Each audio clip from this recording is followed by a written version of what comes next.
Good afternoon, everyone. We are just waiting probably one more minute and then we should have our complete audience with us. And then we will let the experts take off on this conversation. My name is Sergio Paris. I'm the Director of Strategic Communications here at Vitalist Health Foundation.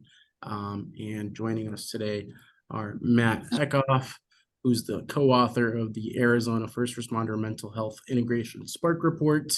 And joining him are Jesus Rivera, Deputy Chief of Operations with Surprise Fire Medical, Sabrina Taylor of the Continuous Improvement Unit with the Phoenix Police Department, and Paul Galdys, Deputy CEO with RI International. They're going to be sharing with us some of the best practices that they've uncovered and that they've been working on for a while.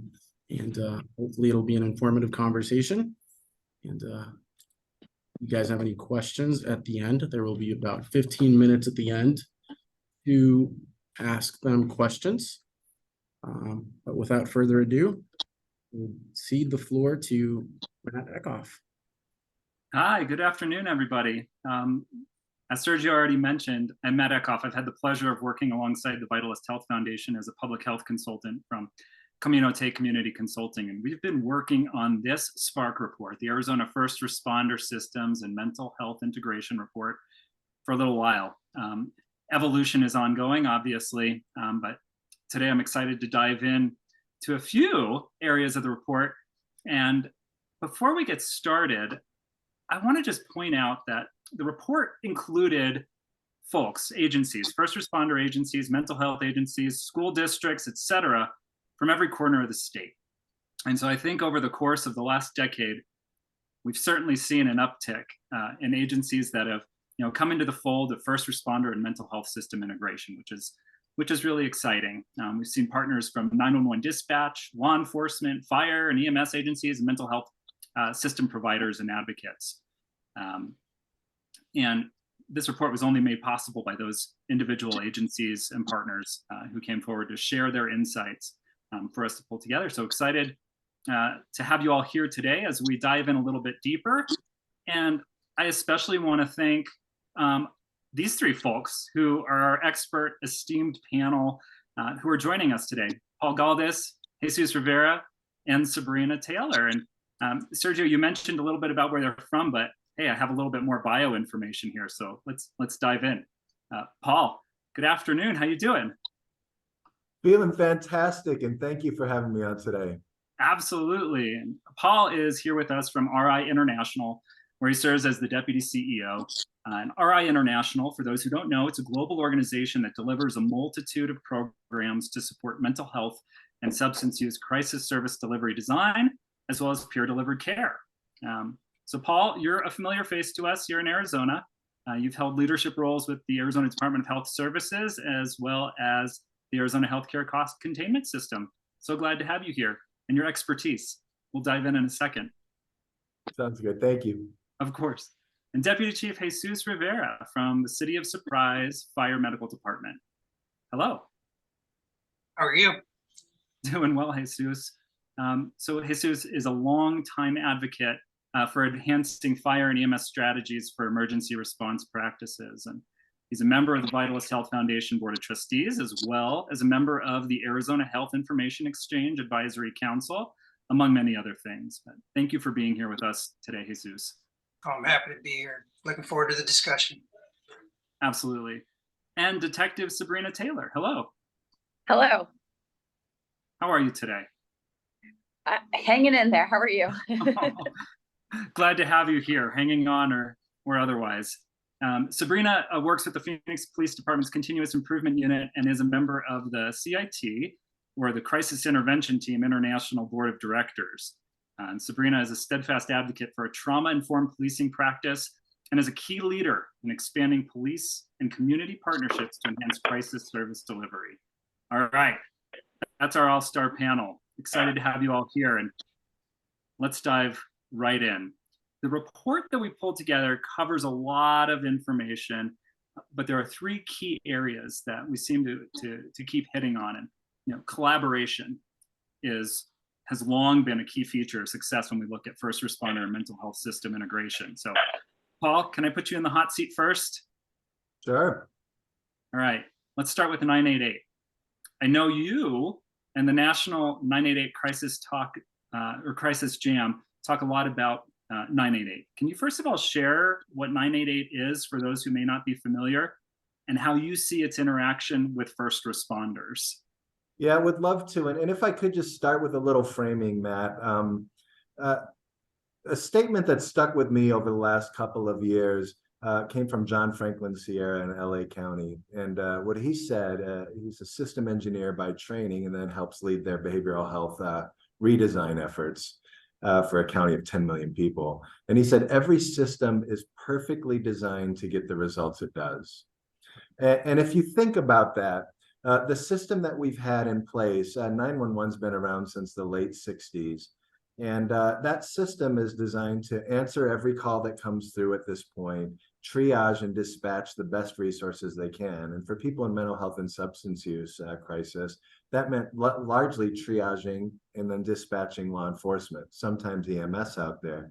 And not necessarily those designed to address mental health substance use issues. And so the outcome that we've seen in our communities for years has been people with mental health and substance use challenges ending up in our justice system, filling our jails, our correctional facilities, and not really getting access to care. And the other common issue that we see around the country, and we are a provider in 9 states as well as Australia, it's psychiatric boarding. It's people with mental health substance use challenges sitting in emergency departments for hours, days, and even weeks in some places trying to get care. So what 988 is meant to do is be a 3-digit alternative to 911. We've had the National Suicide Prevention Line for years. However, not everybody knows that number. It's hard to remember. And so what we wanted to do was get an alternative. And I'll be honest, when we started working through the legislation and thinking through, the first answer was, let's have 911 do it.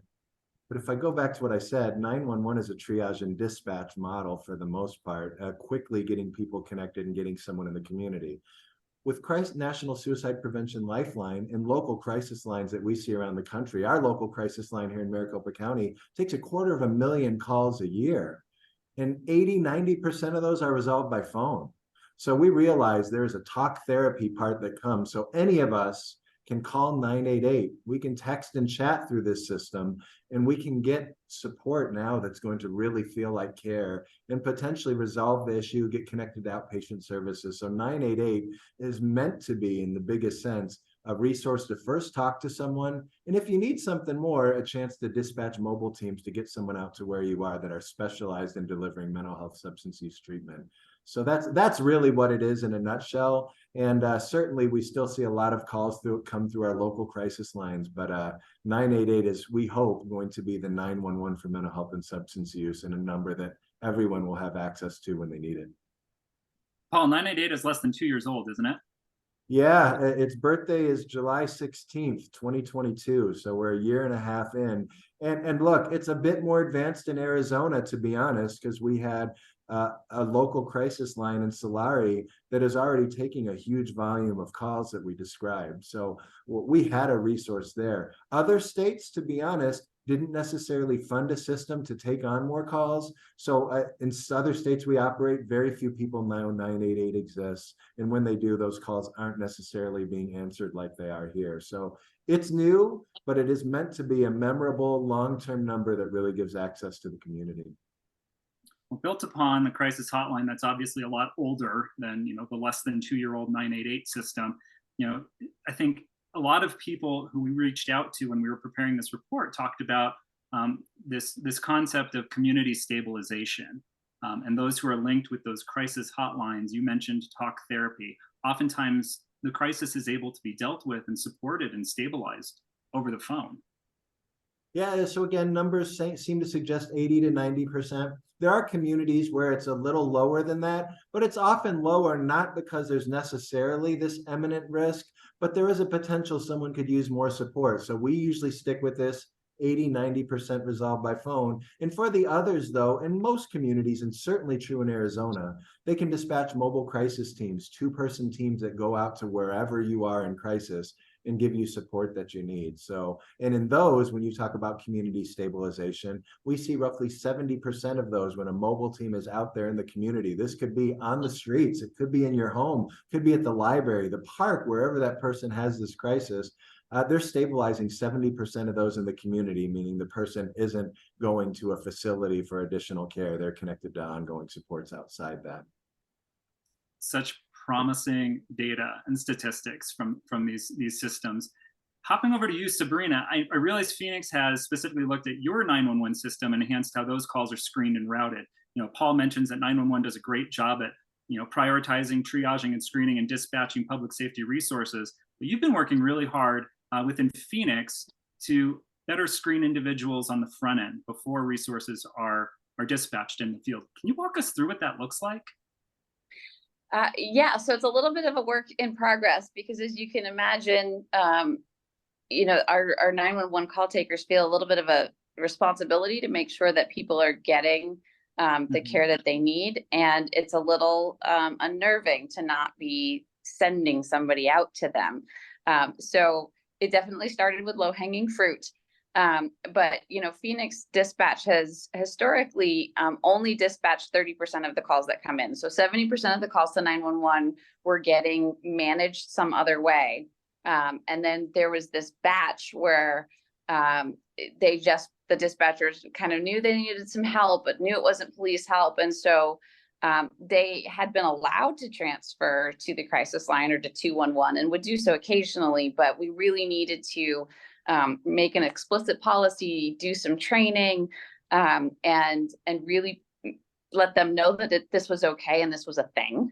And so there was a lot of trust building. So we had to first teach them, you know, some really quick, because they are still timed in seconds, but some really quick assessment tools. So they have 4 questions that they can ask to kind of determine the level of risk. And for anything that is risk appropriate, they can then transfer to the statewide crisis line for further assistance. And knowing that there is a person on the other end who will answer the call, who will do a much more in-depth triage, and who will call us back if in, you know, the course of that triage, other things come up that we just didn't have the time to get to in seconds. And knowing that rarely happens, it happens less than 1% of the time that a call comes into the crisis line and they request law enforcement or other kind of emergency support. So it was a little bit of trust building because they just weren't sure. They had never met the people on the other end of the line and they weren't sure their level of investment. So the screening portion, like allowing them to better screen the calls and then knowing that they're transferring them to a person who's actually going to help them were crucial. And then as this rolls along, we can get more and more confident about the kind of calls and more aggressive about transferring. And so that maintenance phase is us just identifying more and more calls that can be sent over. I think so many things you just said are so critical. One thing that stands out to me, and I think has come up in a variety of conversations, especially as, you know, a new community or a new municipality looks at, you know, co-responder models, for example. You mentioned that 1% of calls from the crisis line are transferred to who? Back to 911, asking for additional support, so police or fire. So 99% of the time, that crisis line is able to handle, as Paul already, you know, talked about, over the phone or through the dispatch of mobile crisis resources. Mm-hmm. Okay, I think that's really important. And Jesus, you know, Sabrina's talking about, you know, the law enforcement side of things. Can you talk to us about, you know, Surprise and beyond? I know that you in Surprise are part of a consortium of agencies that respond to the closest emergencies. So you're getting your dispatch from, it sounds like, a variety of sources, but once you get information about, you know, someone who's experiencing a mental health crisis, what does that look like for you from the fire and EMS perspective? Yeah, so for Surprise, when we receive these calls and we have information that it may be a crisis, then we start thinking about some of the other options that we have. We have an obligation to arrive and do an assessment, assess vital signs, and ask questions just to see if there were any potential ingestions or any injuries or any reason that somebody would need to go to the hospital, get a good history, and then we would, once we determine, identify that this is someone in crisis, someone who could use some support and help, then we provide them those options. We talk to them about going directly to a facility that can provide them immediate access to care, where someone will be talking to them in minutes, rather than having to wait in an emergency room. Because we know in all fire departments, anybody who deals in 911 and transporting patients knows that we have an obligation to get people support, help that they need. But when the only option you have is ambulance to hospital, we know that's not the right option.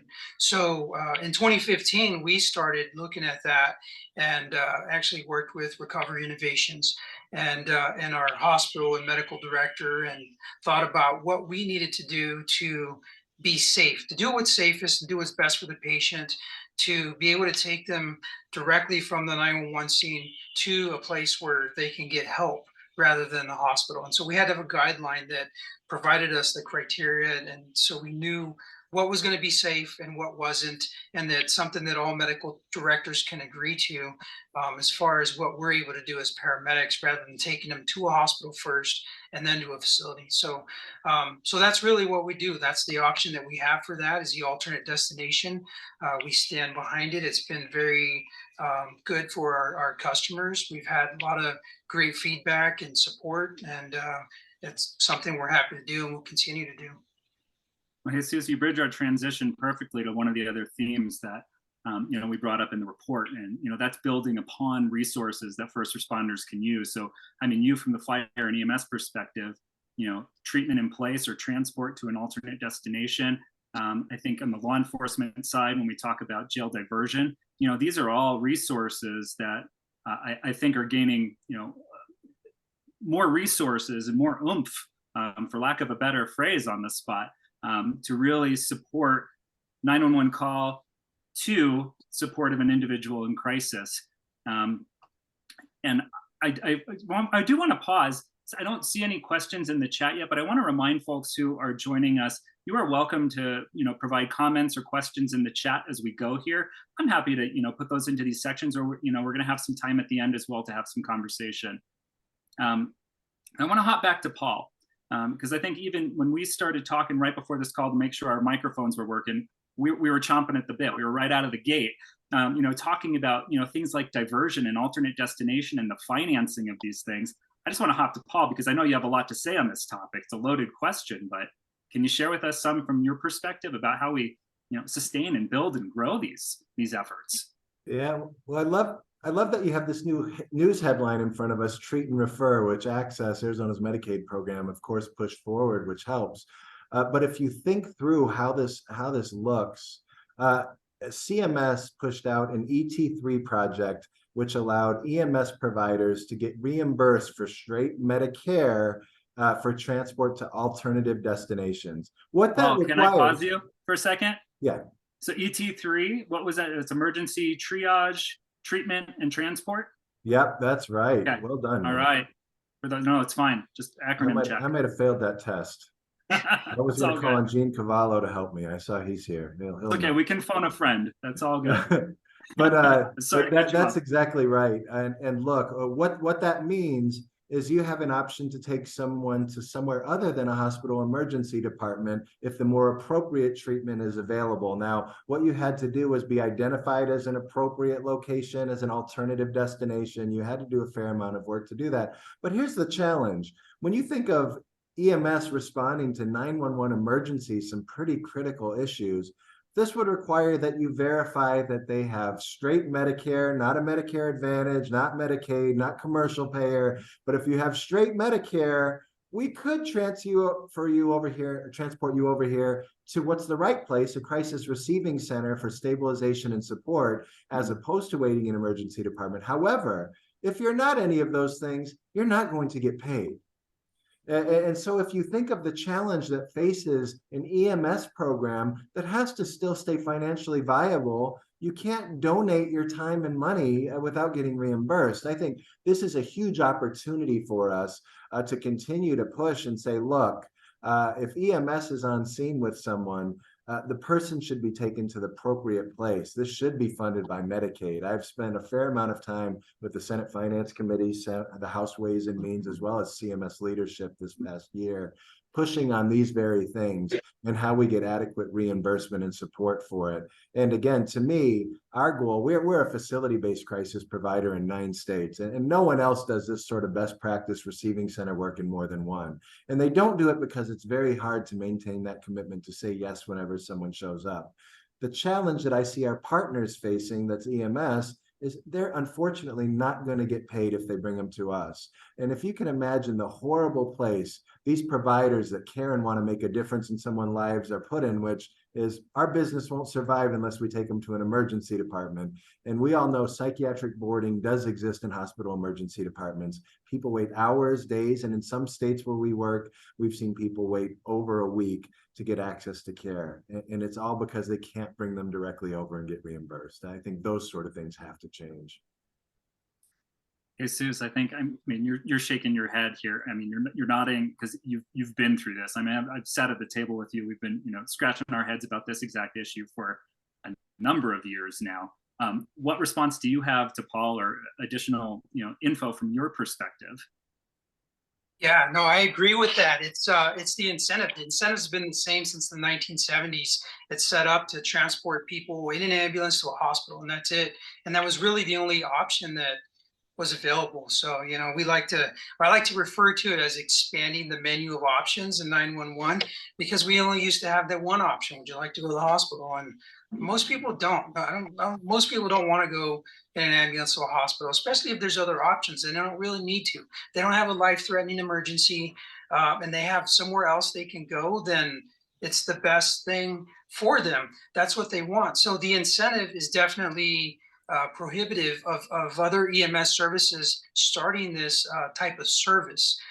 For the firefighters, paramedics, people out in the field, what we care about the absolute most is just doing what's right for the person, doing what's best for them, and getting them the right care. Regardless, if we have an option available, then it's available for everybody, regardless of their ability to pay, because we don't concern ourselves with that. Now, in the office side of things, in order to sustain the service, because we're really not, as a government agency, not out for profit, but just trying to sustain what we do, trying to provide the best services for people. We really pride ourselves in everything that we do. The training, we train a lot, the way we fight fire. Well, we really pride ourselves in the way we handle patient care as well and provide them with services. So this is another option that needs to be available. We would like more agencies to do it, nationwide. I think ET3 was a great start. There was definitely some challenges with the program, with the Medicare side of it, but on the Medicaid side of it, there's more support here in Arizona. Leaders with the Treat and Refer program and getting behind these options, the expanded options here that really help people out. So yeah, so all I can do is agree with that and know that there's more work to be done. And once that work is done and the approval is there, then the training can start. So that way we can have everybody trained and know exactly what to do. And they're offering this other option on the menu.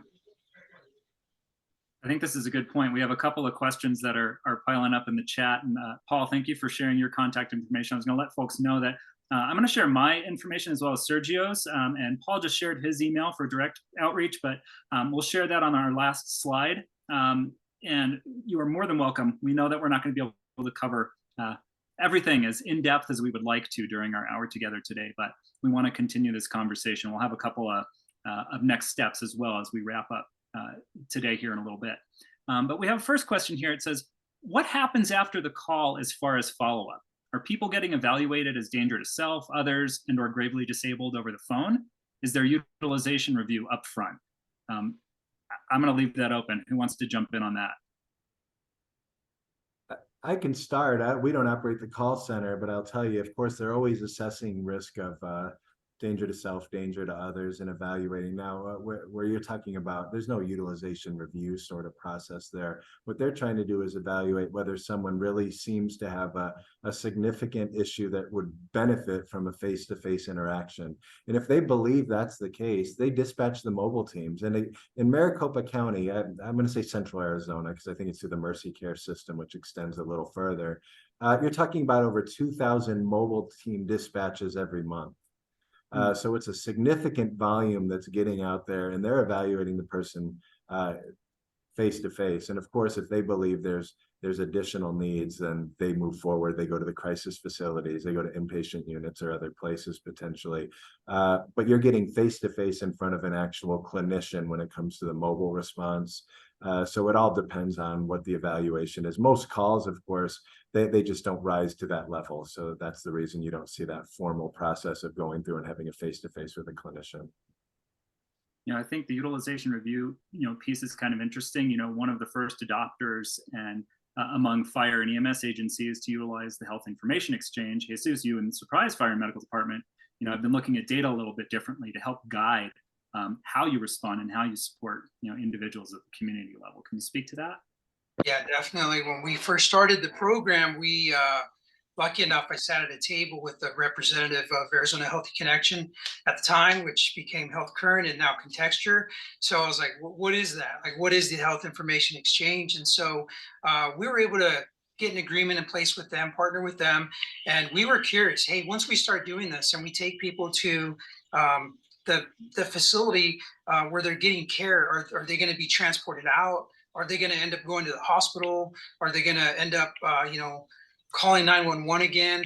What's going to happen? So, excuse me, learning about the Health Information Exchange, we realized that emergency encounters are available in there. So, so we have a consent form up front that we have people sign when they consent to care and agree to the program and services. So we have the ability to follow up and see what's going on. And we would follow up with these patients. At first, with the treat and refer program, we were looking at a 72-hour window. What happens in 72 hours? Or are they going to go to the hospital? And we found that these folks did not go to the hospital in 72 hours. They didn't go in 7 days. Most of them not within 30 days. So it seemed that the partnered facility we were working with was getting them the care they need. But we also met with the facility, which was Recovery Innovations, and talked about the patients that we brought over to see if there's anything that we missed or there's anything that we need to improve or do differently as far as the process, to see if we need to make improvements on our end to make the process better. And it seemed that everything was working well. And that's really what helped to build the confidence for our medical directors, our leadership, and then for the members, the people, the paramedics, people responding to the calls. They, the compliments they would pay in classes when we did follow-ups was, hey, that new thing we're doing where we're transporting people to the alternate destination. I'm like, yeah, what's the feedback? And they're like, it works. Like, oh, okay. Well, that's great. And so our members feel really good about that. They know that they're getting people the right help, the right time, giving them the right options. And so it's just become part of our standard of care. Excellent. We have another question here in the chat. It says, I'm in Cochise County, and our dispatch center has just partnered with Solari to do direct transfer to the crisis line 988. We are far too early in the process to have any meaningful data. However, we're seeing that our lack of community resources is a bigger problem than anything in the 911, 988 level. Any insight into challenges in rural counties? It's really tough. I'm actually flying to Ohio tomorrow morning to meet with all the county commissioners in that state. And very similarly, they don't have the workforce in rural communities. They don't have providers that can do some of this work. And as they're trying to advance crisis care, they struggle with similar things. And I'll tell you that our smallest site, we are in 2 locations in Delaware as an example. One of them is in Ellendale, Delaware. And if you feel free to Google Ellendale, Delaware, I believe the population is roughly 500 people. Now, there are other people in the beach towns near there, Rehoboth and others, but it's pretty rural. And I think you have to be creative. And what that means for us is the mobile dispatch actually comes right off of our unit. You can't have mobile teams there because there's not enough demand for them, but we were able to find ways to leverage. And in fact, because we need that clinician to stay on the unit, CMS provides enhanced reimbursement for mobile crisis right now if you pursue a specific path, and federal government's really paying for the bill, 85% of it. And the way you get there is we leverage the clinician stays on the unit. We have 2 of our peer workers that go out and actually meet the person in face-to-face. So I think there are ways you can creatively design your system to leverage telehealth, maximize the limited clinicians you have, and I would say work very hard to develop your peer workforce. And when it comes to this follow-up work you're talking about, you're right, you have to have outpatient providers, but if we're being practical, I just did my first ever telehealth veterinary appointment 2 weeks ago. My dog loved it. And I'll tell you, me being able to engage, have this conversation, do those things, for a lot of people, telehealth works. I can still not miss out on work or school or whatever else I'm doing. So I do think the more you can leverage that, and in fact, in Cochise County, you may not have that resource available at all there, but they're calling in from somewhere else because they are licensed in Arizona, and you can get that resource working for you. And they could potentially be serving a number of people. We certainly recommend this on mobile teams in rural communities. You can't have these mobile teams in every rural community, but if you have a clinician that's there ready, they could actually serve 4 mobile teams that are in different parts of that region that are actually pulling them in when needed. So I think you have to be creative. There's no clear answer. The workforce is hard to get, they're hard to afford, and all of those things. So you have to be creative. All right, we're talking about a lot of things around education and training. I think that's one of the other pillars that we talk about. Jesus, you're already talking about that, how to train folks, about understanding that these resources even exist. Sabrina, you've talked to us before about how, it takes you about a 3-year cycle to get everybody through a training. Is that what you mentioned before? Yeah, for a department our size, it's about 2.5 years. So if you wanted to roll out something like, say, mental health first aid, it would take us 1.5 years to get everybody in the department through that training. Okay, so no small feat. And, I think this is an important statistic that came out of our outreach to first responder partners throughout the state. We've talked about this a little bit before, but just about 60% of first responders who participated in that survey stated that they had some sort of mental health specific training offered at the agency level. Great. I'm so happy to hear that 60% is that number. How do we get to 100? What are you guys doing to close this mental health education gap? Sabrina, you just talked a little bit about how it takes a while to cycle through. But how are you being creative? Are you training specific folks within the force? Are you training everybody? How does it work for you in Phoenix? So fortunately, the agency that certifies law enforcement in Arizona expanded the required basic training from 3.5 hours to 8 hours. So every certified police officer in the state that went through an academy after, I think it was 2021, is getting 8 hours of basic mental health training. So they're coming out of the academy well trained, and that doesn't even include the multiple hours they get on. They get a class called victimology, which is really trauma informed care. It just goes by a different name. And they get interpersonal communication, which includes special populations. So your average officer is coming out of the academy with it's a basic background, but a pretty extensive background. And then, for Phoenix, we're just fortunate to be so big that we can take officers offline for a certain amount of training. They're required, at least through the end of this year, to do 8 hours of training a year. So we're able to roll out either video training or in-person training. The PERF, the Police Executive Research Forum, created a wonderful program called ICAT, which is an excellent mental health de-escalation training. And it's helpful for us to roll out these prepackaged programs that everybody knows, because they're defensible. So we can design excellent training, and we have in the past, but when we say, hey, we rolled out this training, well, everybody wants to know what it is. But if we just say we're doing ICAT training from PERF, then everybody knows what it is. It's evidence-based, national standards, and they know what we're doing. So, and it's a lot less work for us to roll out something that's already been created. So, that's a little bit of what we're doing. Mm-hmm. How about you, Jesus, on the angle of fire and EMS? How are you rolling out training? Yeah, we have to roll our training out in smaller blocks. Usually 2 hours or less is how we do it, and we have to have multiple sessions if it's going to be any longer than that.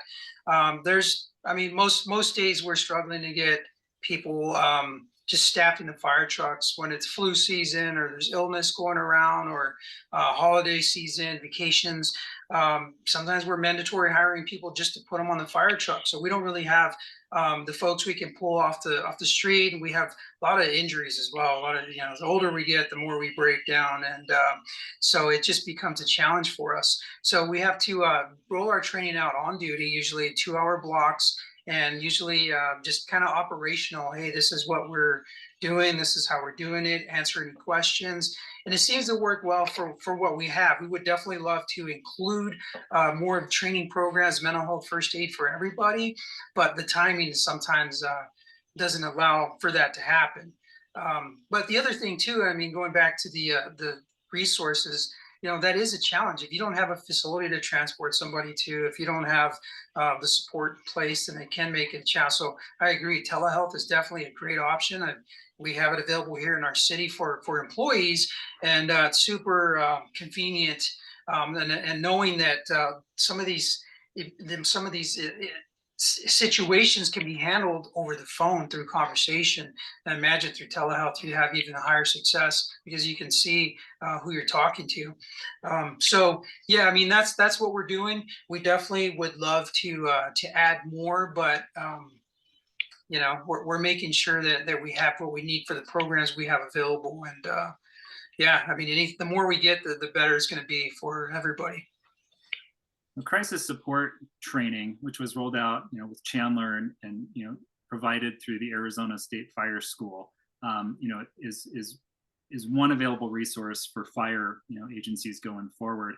In the report, we have pulled together an abbreviated list of resources. So when somebody comes into the fold who doesn't necessarily have training or the pieces that we've been talking about in this conversation, we wanted to make sure to highlight some of those resources. Jesus, can you point to some of the resources that you find really helpful if you were to put yourself back in the shoes of yourself years ago when you were just getting started with asking these questions and building these partnerships to support mental health calls differently? Yeah, definitely the training, I think, is important. The partnerships, having the medical oversight, medical directors, the vision, having support from our labor management. And we really can't include or bring anything new in without going through that process. I mean, everything we do is built on a labor management system, and having that organizational support to ensure that we can share the vision, everybody knows the vision, is super important. It's been key for us, though, to have partnerships throughout the valley.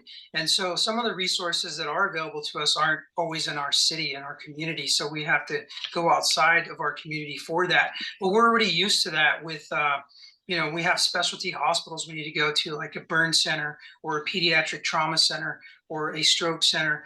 They're not always in the city. So an alternate destination for us when it comes to mental health crisis is, if the facility's in Peoria, if it's in Glendale, if it's not in Surprise, then we have to just remind ourselves, and it's included in our training, is that the closest, most appropriate facility is what's written into our guidelines. And for this situation, it's the same. We look at it the same way. But the partnerships are key. And thinking back, we just knew for a long time, like, hey, there's got to be a better way. There's more that we can do. Just sending everybody to the hospital isn't the right thing for everybody. So fortunately, it came around to us and came around a time where I was in a position where I was able to influence that and work with partners and build those relationships and make sure that we had these systems in place for our community. And so, I mean, that's really what I have. I think timing's worked out. I'm glad that I experienced what I have, so I know the world before that. But all the folks that come on nowadays will know the world as it is, and hopefully only get better from here on out. Hey, Paul, you made a good comment in the chat. Can you expound? I think you might be muted. We talking about CIT? Yeah. Yeah, so here's the thing. I've actually done CIT, Sabrina. I don't know if I've done more CIT classes than anyone else in the last 18 years or not, but I just did the East Valleys on Monday, and I usually get 4 hours at a time with the group. I do them with Sabrina in Phoenix, and I also do West Valley ones, and I also do them in Montgomery County, which is Dayton, Ohio. So I love CIT. And the thing I learned from Sabrina, who is on the board of directors for CIT International, is, and I've heard this over and over, Sam Cochran, who really started this work in Memphis, and they're very clear, because so many people say CIT, oh yeah, the training. The T in CIT is not training, it's crisis intervention team. And the team is not law enforcement alone, but the behavioral health community. And the commitment Major Cochran said to me, and Sabrina said over and over again, is look, we can train our officers to recognize signs and symptoms of mental illness, get better at engaging them, and do those sorts of things. And if we recognize and do those things, and then we're left with, and now we have someone in the back of our police car, and no one is going to accept them because the system isn't equipped to say yes, you still have to book them for the misdemeanor offense that landed them in front of you, take them to an emergency department where you knew they could wait hours or days for care, or you just put them back on the streets without care. All lousy options and not the right thing to do. And so I do think the behavioral health responsibility is a significant one. Major Cochran and I sat down a couple of years ago, and we were talking about 988, and I was so excited. And he goes, yeah, and if you don't partner with law enforcement and figure this out, it's all going to fall flat. And let me be clear about this. Central Arizona has the most advanced crisis system in the country. People try to emulate this all the time, whether you feel that when you're right here or not, it is true. Again, 250,000 crisis line calls coming in, 2,000 mobile dispatches happening every single month. That's amazing. However, if you also see data from Sabrina Taylor and her team, they will tell you 2,500 times each month, law enforcement is dropping someone off in a crisis facility or handing them off to a mobile team. 25. So even in the most advanced system in the country, law enforcement is there far more than our mobile teams at handing them off to our crisis system, and some are still going to jail, emergency departments, or other places. So officers are doing a better and better job, but let's be practical here. I do have data in 9 states, and a majority of people that show up in our crisis facilities, they're under the influence of substances. And when you send police to my house and I'm under the influence of substances, no matter how good the officer is at engaging, I may not be great at receiving it. I may have had a negative experience, and we put people at risk of adverse outcomes, and even me doing something that's going to land me in jail, in a cycle in the justice system that doesn't end for years or ever. So I do think getting this right does mean CIT is an amazing program, and the training is exceptionally valuable. I really have done it for 18 straight years, and I'm going to keep doing it regularly. And it's not going to work unless our behavioral health system says yes. So if we see Cochise County is struggling with a system, you do have to tackle that part somehow. People have to have access, at least regionally, if it's not in your county. And we know today's conversation is so high level, and every community is going to be a little bit different, as you talk about, Paul. And so, jumping into 2024, Sergio and I are planning to bring in a variety of collaborations, probably 3 different collaborations from different corners of the state, and outside of Central Arizona as well, because we know we are an incredibly rural and even frontier state. And so to dive a little bit deeper into these pieces is something that we will be doing as we jump into 2024. So keep your eyes peeled for that. We're looking to do what we're calling mini-sodes, so little short podcasts to really dive into the same questions that I was asking of Jesus and Sabrina and Paul. How did you do this? What does it look like? And what challenges are you having? Because I think keeping this conversation going is going to be a critical component of what this conversation looks like in 10 years from now. And so I look forward to that ongoing conversation.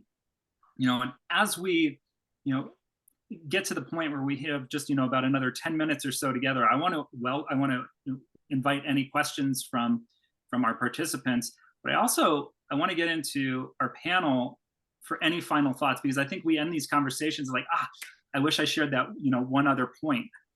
There are so many components to this conversation and this topic. I just want to give the floor to each of you if you have any other final thoughts before we take our last couple of questions of the hour. Yeah, I just wanted to piggyback on what Paul said. Thank you so much for your wonderful remarks. I agree wholeheartedly. Very often, like CIT is thrown out as police reform. And that's usually where it enters the conversation. And I really appreciate Vitalist's work because you're moving this back to where it needs to be. This is healthcare reform. This is social justice and healthcare.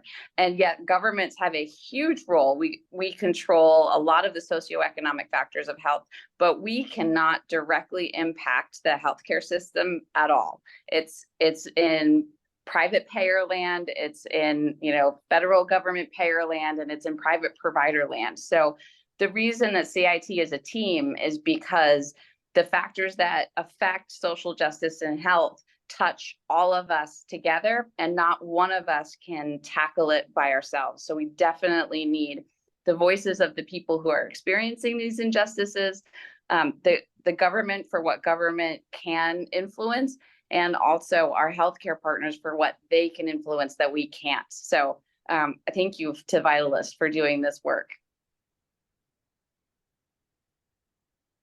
Thank you, Yeah, I Sabrina. agree with everything that Sabrina said.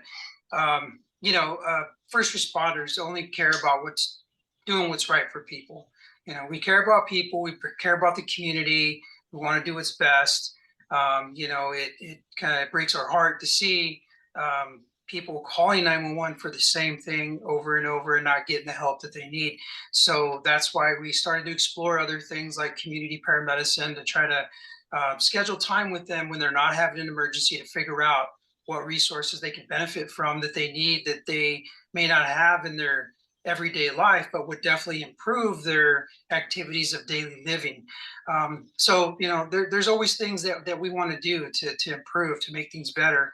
And, using an alternate destination is definitely a huge help.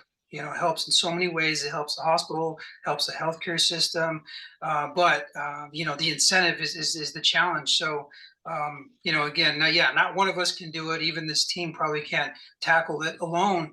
But with more support, with more advocates, with more information out there and being shared, more education, then we'll definitely eventually overcome that challenge, and the incentive can be available for all these options, whether it's starting an IV on somebody to rehydrate them and treating their mild allergic reaction or mild respiratory condition on scene, and then referring them back to their doctor, rather than going to the hospital, or getting someone in a mental health crisis to a mental health facility.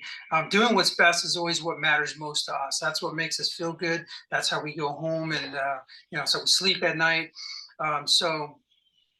Just got to continue to do the work and stand behind what we believe in. So Thanks, Jesus. Jesus and his team have found a way to make it work. I still think systems should be encouraging it to work. So most EMS providers can't do that very thing, Jesus, and they can't survive financially. And so we're going to continue to have a system that pushes people in a direction to a lack of care or not the right care. And I think those sort of things are really archaic. They're not cost effective, and there's natural ways I think we should tackle them quickly. And the only other thing I will add here is many rural communities and frontier communities in Arizona are going to struggle unless we use more advanced technologies in some way. Ways in which, and people even in our communities in Phoenix area are going to still readmit back into crisis systems and hospitalizations if we don't leverage technology that actually shows us this person has a follow-up appointment, they went to it or they didn't, we know to follow up. I make mistakes every day. A computer could catch them. And we use this care traffic control technology sort of talk all of the time. And I always think about, wow, well, we did pretty well. We had follow-up contact 90% of the time. If 90% of the time we got the plane to the right place, would that be okay? 10% of them crash or go wherever is not okay. And these are people's lives. We shouldn't have one of them get it wrong. And I think there's technology that allows us to do that better, would allow us to have statewide resources of what appointment is available and where, even if it's telehealth. When I'm in Cochise County, if there's someone that can follow up with me today and coordinate with the provider, I think we got to work on those solutions and do it together. A couple final comments here. It says, I'm a recently retired police officer, and I applaud the work that everyone is doing here. Thank you for what you do. The sooner we as a law enforcement officer or community can address mental health as health issues, the better. Followed up by a question: are there any programs in place to support the spouses of the first responders as they go through crisis? Jesus and Sabrina, I know you work closely in that regard.